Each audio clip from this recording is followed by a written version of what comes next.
All right. Hello, listeners. My name is Charles Scott, and the name of the program is called Can We Talk? And I'm here with my son, Charles Scott Jr. How you guys doing today? I'm Charles Scott Jr. with Tri-State Realty. As I said before, always go online. If you miss an episode, you can recap. And also, that number right there, that's us. When you call that number, we pick up the phone, not one of these AI agents or robots or answer machines. We'll talk to you. Yes, we're not robots. Nope, not yet.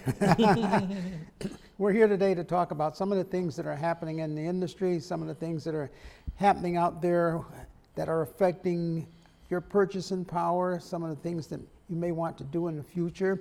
Believe it or not, they say that the world is global, and what happens in one part of the country affects another part of the country. Well, now it's like almost in the entire world. Things that happen all the way across in the other parts of the world as far as affecting interest rates, prices, and what happens is that when you have the prices going up, it increases the interest rates, and that affects the buying power, or if you're looking to purchase a home. And it helps up and down. I guess if you're investing money, the interest rate is good because you're making money, but if you're looking to buy and borrow money, it may not be a good thing. Yeah, money's expensive right now. That's why I tell people to give me a call. I have some people I'm working with now. We're going to look at houses every other day, and I'm seeing other people running other agents. So people are actually out there buying. From some people's perspective, they may say it's slow, but I will say transactions are happening every day. If you want to call me, give me a call. I'll read the hot sheet to you. I can tell you what's being rented, what's being sold in the whole city. And I'll say things are pretty active right now. It's a good time to sell and a great time to buy right now. For example, I'll give you a real-time checkup call here. I went to show a property in Naugatuck, Connecticut, because we're broadcasting here from Connecticut, and we talk about how, interest rates may be a little higher, slowing down the market. And we went to an open house. The open house started at 5:30. We got there, we figured, we'll get there early. That'll give us a chance to look around and before people start showing up, if anybody shows up. Mm-hmm. We got there 5 minutes after the open house, and there was over 20 people there already. And I'm like, wow, experienced as I am, and as much as I talk about real estate, I was kind of surprised. Tell them why you were surprised. What day was it? and that was what? That was on a Thursday. A Thursday. I've been doing this for almost 20 years. You always have open house on Saturday and Sunday to get the most people. Exactly. This was on a Thursday night. A Thursday night. People had work that morning. They got out of work and went to the open house. Exactly. And like I said, most of the time, when you have an open house, it's a Saturday, Sunday. Mm-hmm. You figure people are driving around on a Saturday or after church on Sunday. You have an open house and people show up. This is Thursday from 5:30 to 7:30, and within the first 15 minutes, I'd say there was almost 35 people showing up to see this one particular property. Exactly. And this is an open house. So the market is brisk. People are out there. If you're looking to buy a home, don't think that people are not out there buying. And it's also good. It's good for everybody. It's good for the buyers, good for the sellers. If you're looking to sell a home, I had an appointment earlier today before the TV station here, and an individual said to me, well, is it still a good time to sell? I said, well, I gave him that story that just happened with the open house. I said, people are buying. A lot of people are getting pre-qualified right now. I had people call me today, and I had a referral. A person called me and said, hey, my stepdaughter wants to buy a house. I said, so has she been pre-approved or pre-qualified? I said, that's the first step. In other words, there's no sense in coming to see me until she goes and sits down with the bank, finds out how much money she can borrow, and if they have any first-time home buyer programs or any assistance. I said, once that occurs, then come see me. Yeah, people realize they usually have it backwards. When they want to buy a house, they go to the realtor first, but no, it's the other way around. You should be obtaining financing, whether that means going to the bank or going to your lender and then seeing what you can qualify for. And then once you get that letter, that pre-approval, then you bring it to your realtor or you look for a realtor. So that's how it works. It's never changed. Everything is still the same. Lenders are looking to loan money out. That's how they make money. They don't make money with it sitting in the safe locked up. They want to get it out there. They want to get it in people's hands. And right now, I'd say Connecticut is one of the states that's very proactive in trying to create home ownership. Mm-hmm. We have a governor that believes in affordable home ownership, because you have a lot of parts of Connecticut. Connecticut is known as a wealthy state. So you have a lot of wealth, you have a lot of millionaires, billionaires, you have hedge funds, you have up in the Stamford, Norwalk corridor, you have all of the investment firms. Back when COVID occurred, you remember a lot of people moved out of Wall Street, out of New York into Connecticut, as far as the banks and the investment firms. Yes. And they haven't stopped. They I haven't will say, stopped. Past 5 years, been a steady flow of people moving from New York to Connecticut and keeping their jobs in New York. They take the train back and forth and commute. And we're seeing that because look at the rent. I mean, everybody watches these episodes. I mean, your rent has gone up unless you have a certain situation going on. And that's actually been a motivator for people to look into homeownership, as far as I can guarantee rent will be going up and continue to go up. You know, so when people tell me, is it a good time to move? I say, well, is your rent going up? They say, yeah, I'm paying more than what my mortgage would be. I guess there was a lot of controversy in the last week or so. There's a big, what do you call it? I would say, I'm not going to say apartments. There's a luxury building apartments that are being built in the city of Bridgeport, Connecticut. And I guess the top unit, I guess I would call it the penthouse apartment, is renting. This is renting. Well, 3 bedrooms are going for $9,000. I've been told. $9,000. That's the main trend we're seeing. That was for a 3-bedroom unit. And I'm thinking, I think that's I don't think $1 million mortgage is even that much. Oh no. So not that interest rate yet. And people are buying. People are still doing business, and so there's a lot of things that are occurring. If you're looking to move into Connecticut, and if you're listening to us in the New York area, New Jersey area, there's a lot of talk of changes occurring that's only going to make this area grow and grow and grow. And see how you have the precursor? The fact that we have developers building $9,000 apartments here tells you something, doesn't it? They believe in the area. So those moving here and investing in the property, I'm going to say we're going to see a ripple effect of that spreading throughout the entire city. As far as if you buy a property now, hold on to it, talk to me in 5 years, you may say, well, I'm glad I bought that property. Right, so there's still a lot of appreciation, values going up. I'll give you a couple of reasons why and where people are looking. For years, there's been talk of expanding Interstate 95.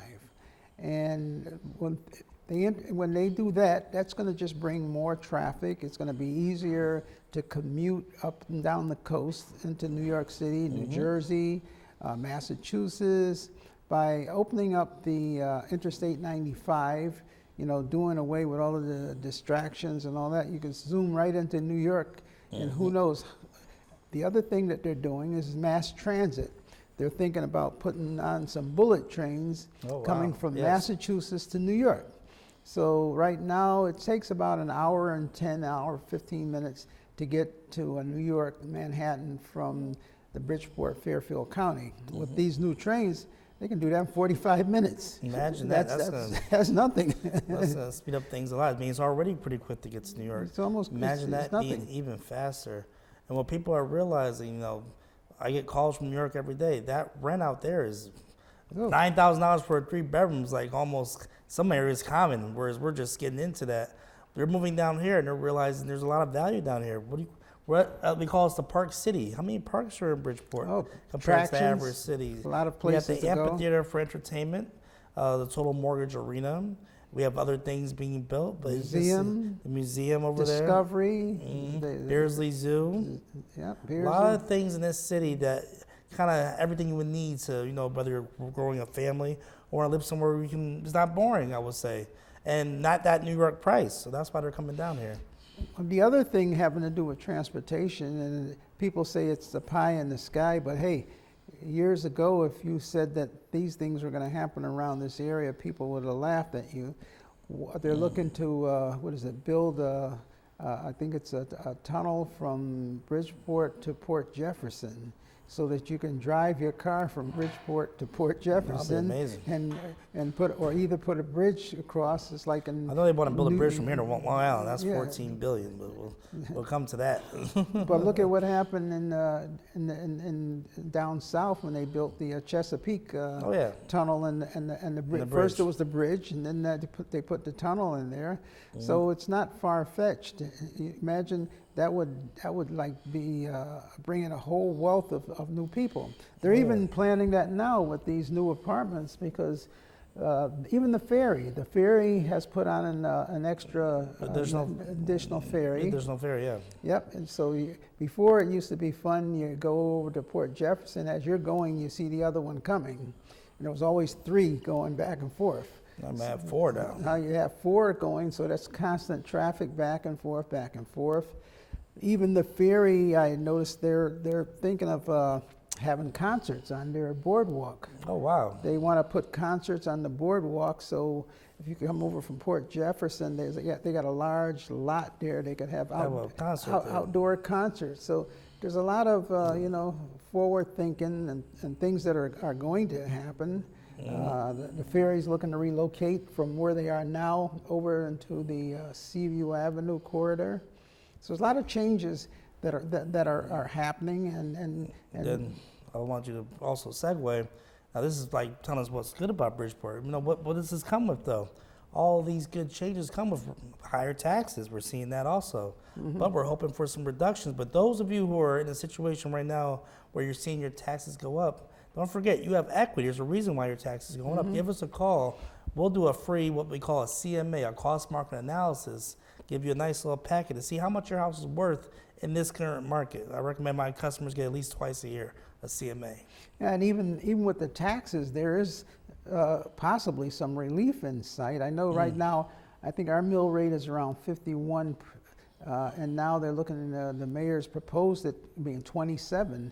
Because with all that extra money coming in, that means now they've got extra money to pay for the schools, the policemen, the fire marshal, the fire department, improve the streets. And so with extra money coming in, because the property values have gone up, Yes. then they're able to refund some of that by giving a lower mill rate and actually lowering the taxes. I think it's what's being proposed anyway is the largest tax relief in the last something like 17 years. So Yes. a lot of changes, a lot of things going on, a lot of movers and shakers and activity that's happening out there. And majority of it is happening within the real estate. And also I was going to say for those who are looking to buy, don't be afraid of the taxes. I mean, Bridgeport has some great taxes compared to other counties. Oh. Let me show you some other counties right down the street. You'll Where say, was I wow, yesterday? you were in Hamden yesterday. How about that? I was in Hamden We're yesterday. close to double digits in Hamden for a house. Oh yeah, Talking about $10,000 in taxes. I was kind of surprised myself. I was at a Little Cape, and the Little Cape, the taxes were like $10,000, and the house up the street, the taxes were $12,000, compared to Bridgeport, where the taxes are like $7,000. And so I was like, okay, this is an eye opener. All the cities that do not have an inflow of a lot of new blood, new developments, transactions, their taxes go up because they can only ask for money from their present occupants, or their present tax base. So how do you lower taxes? You increase the amount of people paying taxes, and that way it gets spread out over a larger amount of people. You spread out the amount. And it lowers the taxes. Now, quick question. If those of you who have agents out there, when's the last time you and your agent sat down and talked about the taxes? I mean, we're experienced agents. We realize taxes can make or break your dream house. You never know. People have really sat down and said, I want to put an offer on the house. And the agent says, go ahead. But when we see some abnormal taxes, we're going to say, no, we got to run it by your lender first, because those increase in taxes is more debt. Remember, you're working on a debt to income ratio. You know, we see this every day. And I've actually saved my client from making mistakes, putting offers on houses they couldn't afford because of the taxes, not the price. When we go out and when we get a customer, or if you call us, we're all in one. We can tell you about the area, the neighborhood, what you're getting yourself into, your taxes, as far as transportation. the value of the property, what's going to occur, what's coming into the neighborhood. Some houses may be a sleeper. It might be a huge bargain and you don't even know it. Yes. I remember going back 20 years ago when I was selling real estate in the Fairfield County in the area here, and I kept telling people, well, you know, things are going to change. You see all of that land over there that's all barren, that's going to rise up. There's going to be apartments over there. There's going to be this development that's coming in there. And, you know, people said, oh, nothing ever happens. They've been trying to do things for 20 years. And now you drive by and it's reality. 15 years ago, this guy was talking about buy a house. Interest rates going to go up. It was 2 or 3% interest rate. Oh, and me being younger, I thought that was permanent. I'm like, interest rates can't go over 5%. Just wait when you can buy it. What are we at now? We're at 6.3. So it can go up, and prices can go up. And then go up even higher.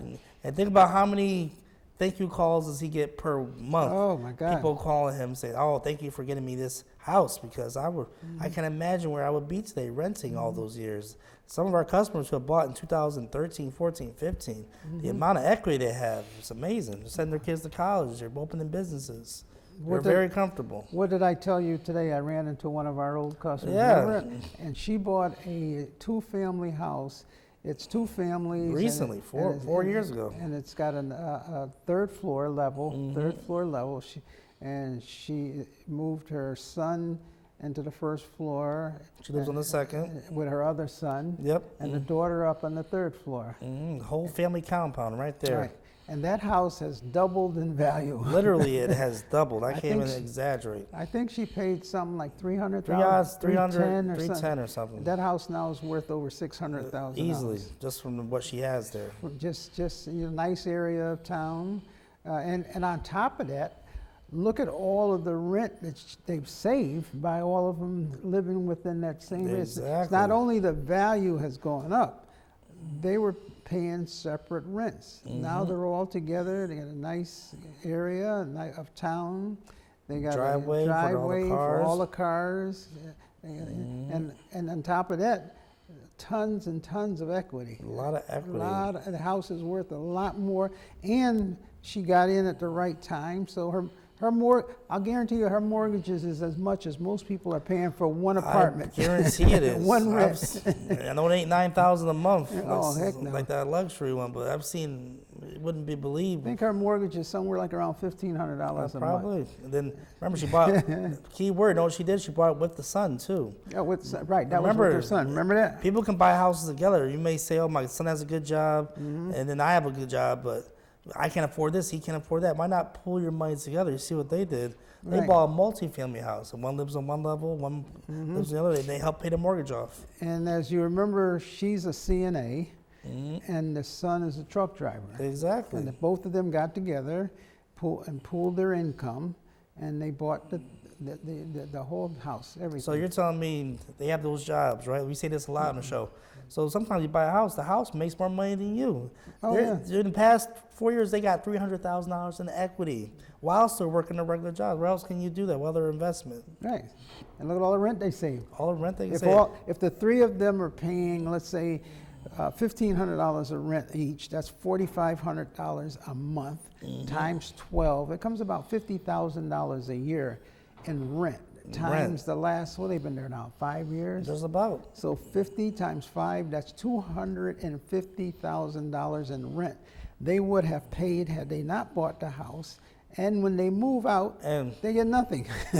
She worked with us. I showed her houses. My father showed her houses. And it was all summer we were looking at houses because it was during COVID, you know. That was during COVID, It was during COVID, a busy time. Interest rates were lower than they are now. Right. And even in that environment, she found a gem like that. She found a 2-family house. And then did she use any programs, I believe, as far as to assist her? I think she may have. I don't know. Not sure. No, I don't think so. Yep. But the fact that she was able to find a gem like that, and back then she was thinking about throwing in the towel. Let me sit from the side. This is getting hard. Let me wait. Yeah, let me wait till the prices go down. And look at that. If she would have waited, she would have called us today and not been able to afford the house. I told her that today when I talked to her. I said, you know what? You wouldn't be able to afford the house that you live in but right now. You see, you say it with a smile because you're in the house. You wouldn't be able to afford it. It's true. You wouldn't be able to afford your own house now. So, you know, we can laugh about it now, like you said, because Yeah. but these are the things that we do, and you know, we've created so much She can literally wealth for people. sit there for the next 5. She'll be a millionaire one day while Exactly. keeping her job, because will. that house is going to be worth $1 million. She's halfway there already. How about that? Think about the equity she has on the current equity, as far as if one of the kids goes to college and moves out, maybe rent out that floor, you know, make some money that way. Sure. So there's all kinds of things, and it also doesn't stop. It stops depending upon how adventurous you are. Because investors, what we work with, they would turn around and take some equity out of that house and go out and buy 1 or 2 more houses and let those 1 or 2 other houses do the same thing that house did. Yeah. Then there's your $1 million right there. I mean, I was talking to one of my investors who's, you know, he's making millions in real estate. And I said to him, when we first met him, he was like, oh, I want to become a millionaire in real estate. And he's bought several properties, a lot of properties. And I said to him, $1 million ain't what it used to be now. I Yeah, how about that? so now you got $1 million and you're still driving your pickup truck. You still look the same, and nothing. You still eat the same amount of food and the same type of food, Right. and you're a millionaire. And I said, you got all these properties and everything. So I said, you know, it ain't like now you need 5 million, 10. Yeah, right. But with real estate, as long as you manage it properly, and as long as you're consistent, that's the whole thing. And as long as you study the market or have people that can give you good advice, it becomes too easy. In other words, it's like, you know, I didn't know it was this easy. It becomes easy if you're doing the right thing or getting the right advice. It's easy when you call us when you're ready. People say, when's a good time to buy a house? Call us when you're ready. When you got that pre-approval, ready to go looking for a house, then you're ready to go look for a house. It's not about a right time, but when you have that house, you'll see the things that open up to you. As far as you're the landlord, you're the super, as the New York clients say. But think about in the future, as you're paying that mortgage down, unlike rent, which if you want a high interest rate, look at rent. That's 100% interest rate. You're not getting any of that savings. Nothing back. None of that. You might get your security deposit back. With this mortgage, you're paying it off. You're saving money as far as that's going to pay down your balance. And then if you really want to talk to us after you buy the house, we'll show you how to increase your principal. I mean, lower your principal even more. There's a little box. You can add more money to it. So you can pay that house down as fast as you want it to. You know, it's what you want to do. Just remember, in real estate, you can make money and you can also lose money. Very true. If you do not you got to treat it as a business if you're doing rental property. And you've got to be diligent. You've got to keep records. You've got to work at it. You just don't buy the house, sit there, and just wait for the check to come. You know, you have to be a property manager. You have to, you know, get good tenants. That's where we come into the picture. We try to guide you because we don't want just a customer buying one house. We want to see you prosper. We want to see you buy other properties. Yeah, because like my father said, you would not believe some people call us up and say, I'm ready for my second house. I mean, they thought the first one, actually the first one's always the hardest. After that, you realize it's a process of, you know, getting qualified and what you're going to put down. But yeah, definitely. After that, it becomes quite easy. Not only that, you've been able, when you first start out, most people have very little money. Yes. After they have saved and accumulated some money, now they come back into it with some savings and some knowledge. So we just want to let you know, we're there for you. That's the phone number you can call us at in case you want to get in touch with us. And there's no charge for any advice. No, not at all. We try to not only try to create wealth, but also keep people from getting in trouble. Debunk that. How many people per year ask me, what's your fee as far as after they talk, what's your fee for talking to you? If I could, I would. I'm not a lawyer. I'm not an attorney. I can't make you a retainer. Remember, we only get paid when we sell or buy a house. But all our knowledge is just obtained over time. Feel free to give us a call. Ask us any question you may. Even those with agents. How many times do we get that call? Oh, yeah. My agent didn't tell me that. You called me, you already got a real estate agent? I have agents that call me for advice. How about that one? Oh, you hear that? A lot of the agents call me for, All the real estate agents call them for I've been in the advice. business for 40 years, and I was the past president of all the real estate agents.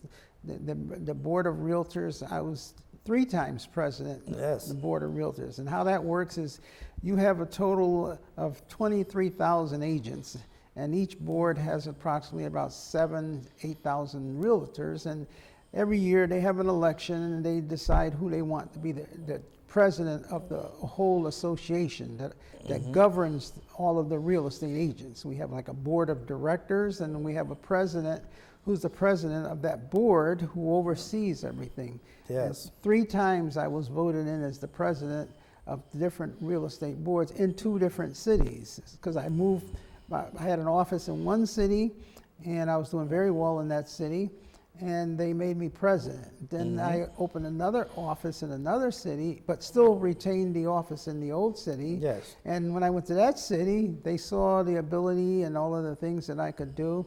They made me president of that board. And then when I went out as president, 2 years later, they said, could you be president again? I was going to add that. They didn't tell you. They asked him to be president, but we're so busy. So now I'm not president, but I'm still on the board of directors. And I'm still a director for the state association, for the state of Connecticut. That's over all 23,000 real estate agents. We have a state board, we have a local board, and we have a state board, and we have a national board. I'm a member of the national board, but I'm not a director. But as far as the state board, we make decisions on what happens in the state of Connecticut and what type of marketing programs. And we also have a lot to do with the legislation, any laws that are passed in the state of Connecticut. We deal with the governor, we deal with the legislators, and any types of local and state laws. That's what we get involved in. So just to summarize that for those who say that's a lot, ask your agent you're working with how many boards you're on, what have you been in charge of, and let's see, let them know. Mr. Scott's here. You can give him a call. Phone number's right there. And you have an agent here that's, I'll say, one of the most qualified agents in the area, if not the most. The most. Most. Who's got that? Board member, president of both boards?